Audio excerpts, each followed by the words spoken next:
when I was going down my own rabbit hole journey, it was this game theoretic. When I got into this, I started flirting with that word too inevitable. I still don't like to use it because it's so, but.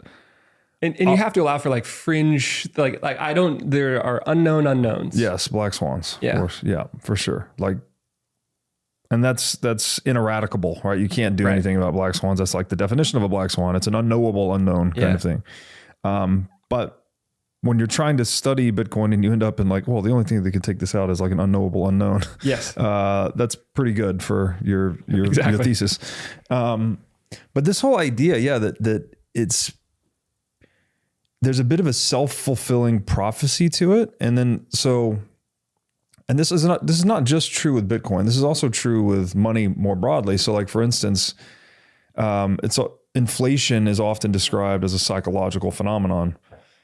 Because if market actors, say dollar users, expect the dollar to decline in value over time, then the rational, prudent action is to sell those dollars for something else that's not going to decline in value over time.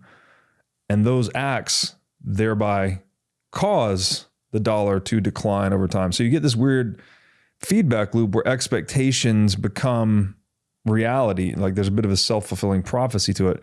But Bitcoin is that reversed, right? It's like we do know with essentially perfect certainty that the supply curve is diminished by 50% every 4 years, right? So the newly issued Bitcoin is getting cut in half every 4 years. And as you said, if you just no new adoption, just hold demand constant, but supply issuance gets cut in half. Another way to think about this is like the natural sellers of Bitcoin, which are the miners, that selling pressure gets cut in half. Well, then number go up, price go up. And so it gets really interesting when you map Bitcoin's historic price action on the halving epochs, and you see something like, every time there's a halving, roughly 18 months later, there's a new all-time high price. And we've seen that play out 4 times, I guess, at this point. Yeah.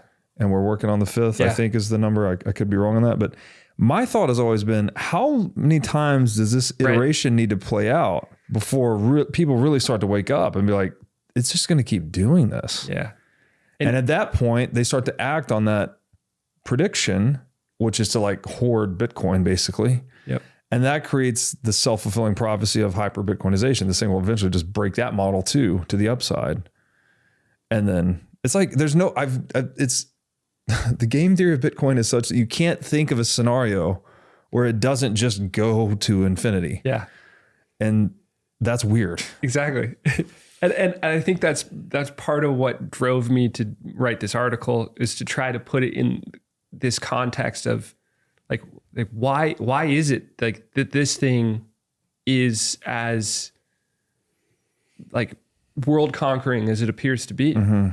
And I think this article adds a bit of explanation to our quiver of like what is going on with Bitcoin. Why is it so compelling to us? Well, it's because it's in our DNA to appreciate scarcity, and that human evolution is a story of monetary evolution.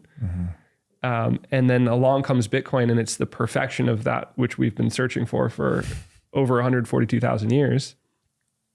And that, I think, helps explain the zealousness that you feel when you understand Bitcoin and the magnitude. There's nothing in the world that compares to the scale of what Bitcoin is doing to change the future of humanity. Yeah.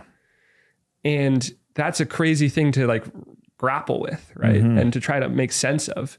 And I think that this explanation of like, it's, this genetic mutation that has led us to outcompete other early humans, it's part of what defines us as a species. And it's part of why we gravitate towards scarcity. And then along comes Bitcoin, and it is exactly what we've been looking for thousands of generations. And we just happen to be lucky enough to be living during the early innings of the perfection of our defining attribute as a species. Yeah, so well put. I reflect on and have big gratitude for that a lot. Just to be alive in the transition.